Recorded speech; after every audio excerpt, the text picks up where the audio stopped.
সেই রিক্রুটমেন্টটা করতে হবে 31শে মে 2025-এর মধ্যে অ্যাডভার্টাইজমেন্টটা দিতে হবে নতুন রিক্রুটমেন্টের। যদি ওনারা ওই মধ্যে অ্যাডভার্টাইজমেন্ট না দিতে পারেন তাহলে কিন্তু তার এগেনস্টে নেসেসারি অর্ডার একটা পাস করবে সুপ্রিম কোর্ট। কোনো সুরা হওয়ার কোনো চান্স নেই, কারণ এসএসসির কাছে যদি থাকতো তাহলে এতদিনে দিয়ে দিত।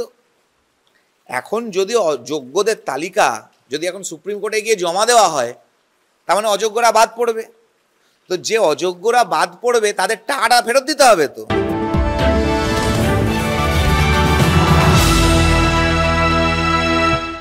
পথে নেমেছেন চাকরিহারারা, তুলেছিলেন স্লোগান, চালিয়েছিলেন স্কুল পরিদর্শকের অফিসে অভিযান, আর এই সবকে কেন্দ্র করে চড়েছিল রাজনৈতিক পারদ। পরিস্থিতি সামাল দিতে চাকরিহারাদের সঙ্গে বৈঠক করেছিলেন মুখ্যমন্ত্রী ও পরে শিক্ষামন্ত্রী। কিন্তু তারপরেও তারা যে আশ্বস্ত হতে পারেনি সেটাও ভালো করে বুঝিয়ে দেয় চাকরিহারারা। অন্যদিকে আবার শিক্ষকদের চলে যাওয়ায় চাপে রাজ্যের একাধিক স্কুল। মাধ্যমিক, উচ্চ মাধ্যমিকের পড়ুয়াদের পঠন পাঠন, স্কুলের সামেটিভ পরীক্ষা সামলাবেটাকে মাথায় হাত পড়ে শিক্ষা দপ্তরের। রিভিউ পিটিশন থেকে যত রকম আইনি পদক্ষেপ নেওয়া যেতে পারে সবটাই নিতে উদ্যত রাজ্য। ওরা চিঠি লিখে একটা আবেদন করেন এবং সেই তার পরিপ্রেক্ষিতে আজকে বৈঠক হয়েছে। ওরা বেশ কিছু দাবি আমাদের কাছে পড়েছে। আমাদের দিক থেকে বলার যে ওরা যেগুলো বলেছেন সেগুলোর সঙ্গে আমাদের কোনো মৌলিক কোনো বিরোধ নেই, কিন্তু প্রত্যেকটা ক্ষেত্রেই যেহেতু আপনারা বুঝতেই পারছেন এটা মহামান্য সুপ্রিম কোর্টের একটা সরাসরি নির্দেশ আছে, সেখানে আমরা আইনি কবচ বা আইনি সহযোগিতা ছাড়া, আইনি পরামর্শ ছাড়া এখানে আমরা কোনো কাজই করতে পারবো না। এরপর বৃহস্পতিবারই ছিল রাজ্যের প্রথম পরীক্ষা। সুপ্রিম কোর্টের প্রধান বিচারপতির বেঞ্চে উঠেছিল মধ্যশিক্ষা পর্ষদের বিশেষ আবেদন। রাজ্যে শিক্ষা ব্যবস্থার কথা মাথায় রেখে তাদের আর্জি ছিল যারা চিহ্নিত অযোগ্য নন তাদের আপাতত চাকরিতে বহাল রাখা হোক।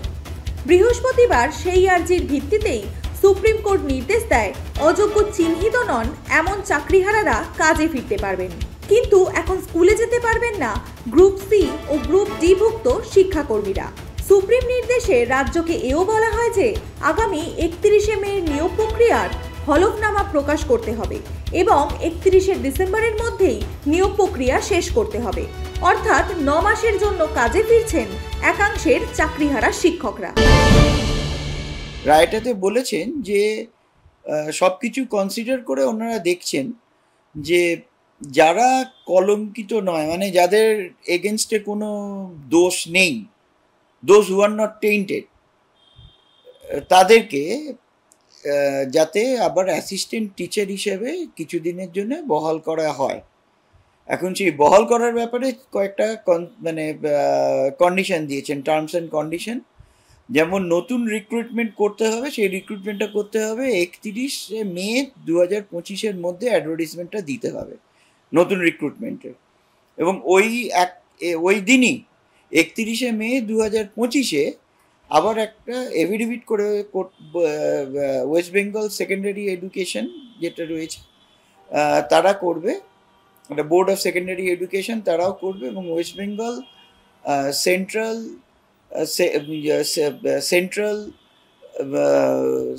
সেকেন্ডারি সার্ভিস কমিশন যেটা আছে তারাও সেটা করবে। এটা দুজনে এফিডেভিট করে দেবে। ওই যে অ্যাডভার্টাইজমেন্টটা দেওয়া হয়েছে সেই অ্যাডভার্টাইজমেন্টের একটা কপি ওর সঙ্গে অ্যানেক্স করে, যেটা 31শে মে 2025-এর মধ্যে দেখা হবে। যদি ওনারা ওই মধ্যে অ্যাডভার্টাইজমেন্ট না দিতে পারেন তাহলে কিন্তু তার এগেনস্টে নেসেসারি অর্ডার একটা পাস করবে সুপ্রিম কোর্ট। আর এটাও বলা হয়েছে যে অ্যাডভার্টাইজমেন্টটা দেওয়ার পর 31শে ডিসেম্বর 2025-এর মধ্যে যা কিছু আছে সমস্ত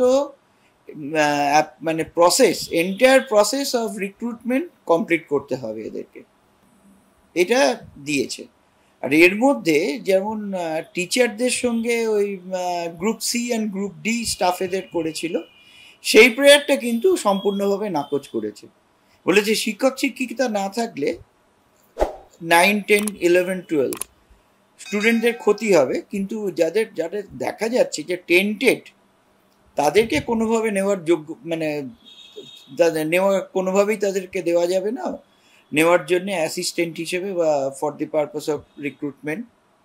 যাতে তারা কোনো অ্যাডভান্টেজ পায়। আর এটাও বলা আছে যে এই যে অ্যাসিস্ট্যান্ট টিচার যারা হবে, এই অ্যাসিস্ট্যান্ট টিচার যারা থাকবে, সেই অ্যাসিস্ট্যান্ট টিচাররা শুধুমাত্র এই অ্যাসিস্ট্যান্ট টিচার হিসেবে এই ডিসেম্বর মাস পর্যন্ত 31 ডিসেম্বর 2025 পর্যন্ত এনারা যেহেতু মানে একটা সুযোগ পেয়েছেন যে কিছুদিন কাজ করার, এই কদিন অ্যাসিস্ট্যান্ট টিচার হিসেবে কাজ করার, তারা কিন্তু কোনো অ্যাডভান্টেজ পাবে না এই নতুন রিক্রুটমেন্টের ব্যাপারে। কোনো অ্যাডভান্টেজ পাবে না, কোনো প্রিভিলেজ পাবে না, তারা কোনো রাইটও চাইতে পারবে না, তাদের কোনো রাইটও তারা অ্যাকোয়ার করবে না, এইটা দিয়েছে। এবার ক্লিয়ারলি যখন সুপ্রিম কোর্ট বলে দিয়েছে, আপনার যেটা বলছেন যোগ্য আর অযোগ্য, এখানে যোগ্য অযোগ্যর কথা কিন্তু আসেনি। যোগ্য অযোগ্য তখন হবে যখন তারা রিক্রুটমেন্টেতে সাকসেসফুলি বেরিয়ে আসবে, যে ক্যান্ডিডেটরা, তারাই একমাত্র যোগ্যতা। এখন শুধুমাত্র ওয়েস্ট বেঙ্গলে এই 9, 10 আর 11, 12 এই 4টে ক্লাসের স্টুডেন্টরা যাতে তাদের শুধুমাত্র শিক্ষক শিক্ষিকার অভাবে তারা যাতে সাফার না করে, তাদের ভবিষ্যৎ যাতে নষ্ট না হয়, সেইটুকুর দিকে চিন্তা করেই শুধু এদেরকে একটা সুযোগ দেওয়া হয়েছে। তাদেরকে দেওয়া হয়েছে, এটা খুব ক্লিয়ারলি ক্ল্যারিফাই করে দিয়েছে সুপ্রিম কোর্ট, যে যাদের নামে কোনো দোষ নেই তারাই একমাত্র পাবে।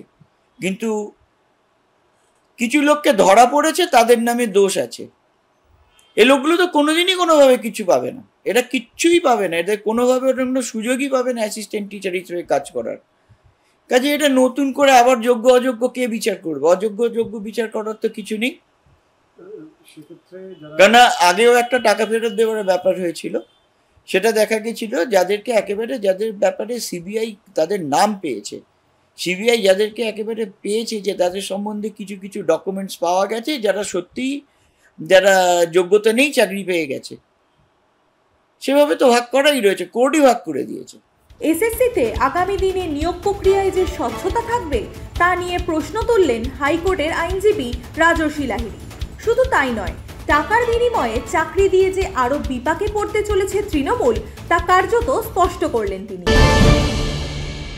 যেদিনকে সুপ্রিম কোর্টের রায়টা বেরিয়েছিল যে হাইকোর্টের রায়টাকে বহাল রাখা হলো, চাকরি বাতিল হচ্ছে 25,000 26,000 চাকরি, সেদিনকেই পশ্চিমবঙ্গ সরকার সেখানে গিয়েছিলেন যে আপনারা যদি এই রায়টাকে বহাল রাখেন তাহলে পশ্চিমবঙ্গের অধিকাংশ স্কুলে আর টিচার থাকবে না। কোনো স্কুলে 30টা টিচার দেখা যাচ্ছে, কোন 30টা টিচার, 25টা টিচার, 7টা টিচার, কোথাও 30টা টিচার, সেখানে 25টা টিচারের চাকরি চলে গেছে, মানে সেই স্কুলে আর 5টা টিচার আছে। কোথাও 20টা টিচার, সেখানে 10টা টিচারের চাকরি চলে গেছে, মানে আর 10টা টিচার থাকে। স্কুল কি চালানো সম্ভবপর? স্কুল চালানো সম্ভবপর নয় তো। 9,000-এর ওপর স্কুল আছে, তাই জন্য বাধ্য হয়ে এখন সুপ্রিম কোর্টকে এই রায়টা একটু অদল বদল করতে হয়েছে, যে ডিসেম্বর অবধি থাকবে। ডিসেম্বর অবধি দেখা, আবার যে নিয়োগ প্রক্রিয়া হবে তাতে যে একেবারে সব সত্যিকারে সঠিক সত্য যোগ্য প্রার্থীরা চাকরি পেয়ে যাবে, তার গ্যারেন্টিটা কোথায়? কোনো সুরা হওয়ার কোনো চান্স নেই, কারণ এসএসসির কাছে যদি থাকতো তাহলে এতদিনে দিয়ে দিত। এখন যদি অযোগ্যদের তালিকা যদি এখন সুপ্রিম কোর্টে গিয়ে জমা দেওয়া হয়, তার মানে অযোগ্যরা বাদ পড়বে। তো যে অযোগ্যরা বাদ পড়বে তাদের টাকাটা ফেরত দিতে হবে, তো তারপর তো সবার নাম চলে আসবে। এখনো অবধি অযোগ্যরা যারা যারা টাকা দিয়ে চাকরি পেয়েছে তারা তো লোকের নাম নিচ্ছে না। যে মুহূর্তে ঘোষণা হয়ে যাবে যে এই 17,000 হচ্ছে যোগ্য, এরা চাকরি পাচ্ছে, বাকিরা আউট, সঙ্গে সঙ্গে তারা তো তার মুখে দেবে যে এই লোকটা তৃণমূলের এই নেতা টাকা নিয়েছে। এবার এটা তো শুধু হয়েছে প্রায় এসএসসিতে, এবার প্রাইমারি বাকি আছে, বন দপ্তর বাকি আছে, দমকল বাকি আছে, সমস্ত জায়গায় কলেজ সার্ভিস কমিশন বাকি আছে, সব জায়গায় তৃণমূল টাকা খেয়েছে। এবার এই টাকাগুলো ফেরত গাছে বেঁধে পেটাচ্ছে তৃণমূলের নেতাদেরকে। টাকা ফেরত দেবে কোথার থেকে? কে দেবে? দোলা সেনের 75-25 যদি হয়, তাহলে 75 তো কালীঘাটে পৌঁছে গেছে, কালীঘাট ফেরত দেবে? কালীঘাটের পেটে একবার যা ঢুকে গেছে আর তো বেরোবে না, অত ওয়ান ওয়ে ট্রাফিক।